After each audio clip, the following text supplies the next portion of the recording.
Hello everyone. Today we are going to understand how the game Fighter Jet works. This game is made by me in Scratch. It might seem complicated, but it is simple. So this game is all about having strategy so that you can go above or even go to your side of your opponent. And the controls for the team red is this, which is the dot and also the comma. The comma creates a bomb that does 40 damage, while the dot creates a bullet that which does 20 damage. And the same weapons are for the blue. So here we have blue. You can move using WASD, and F makes a bullet, while G does the bomb. So first let's go to the red airplane. This here is just saying that you have to go to, at the starting, you have to go to this coordinates. So here, and point in direction 90 degrees so that they're not facing this. Because again they would have a chance to just go for the kill, and it won't be nice for either sides. Then you have to set all the HP, because if one team has more HP, then it won't be fair.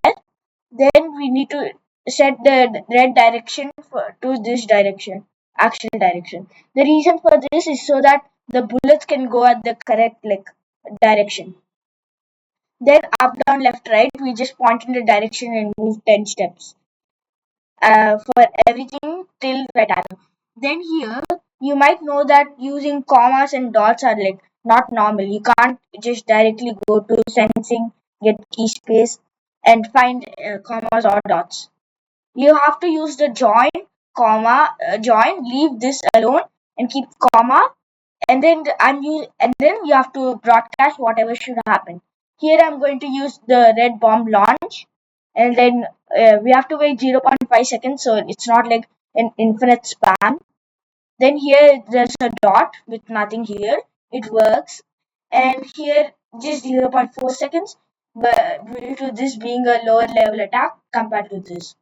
Then likewise for the blue airplane, which has the almost the exact same, just changing the colors, and here we have to change G and F. Then here in the blue bomb, you have to first do when flag click hide. You can't really see it because I hear it, because when you show it, it's right here. But we're not gonna think about that.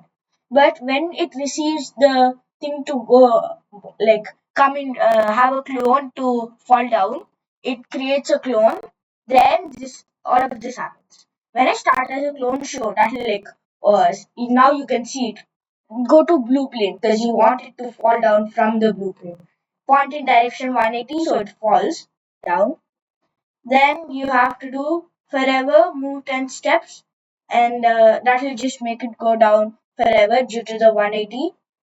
And if touching it, delete this clone. You don't want the clone to stay forever like a landmine, and it can also destroy your FPS while playing. Then if touching red airplane, that means what will happen if the enemy touches it? It will lose. The enemy will lose 40 health, and you'll get deleted.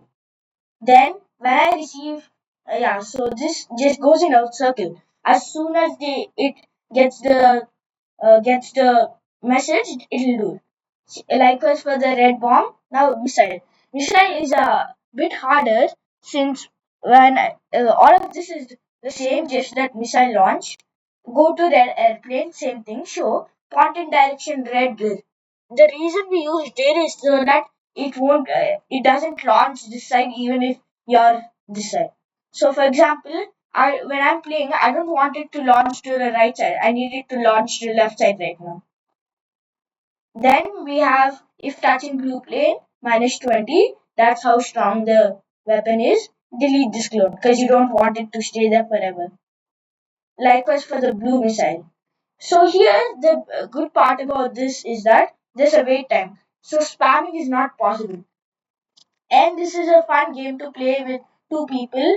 And this could be really once you understand the strategy of it, it can really be useful. I made sure that whenever you can't really carpet bomb or you can't really bomb an area like this, because like whenever you bomb, it's like very hard to go away from it. So we have to keep some kind of thing to stop it so that it won't be that powerful. So I'm going to post this in Scratch, and I'm going to keep the link in the description. And see you.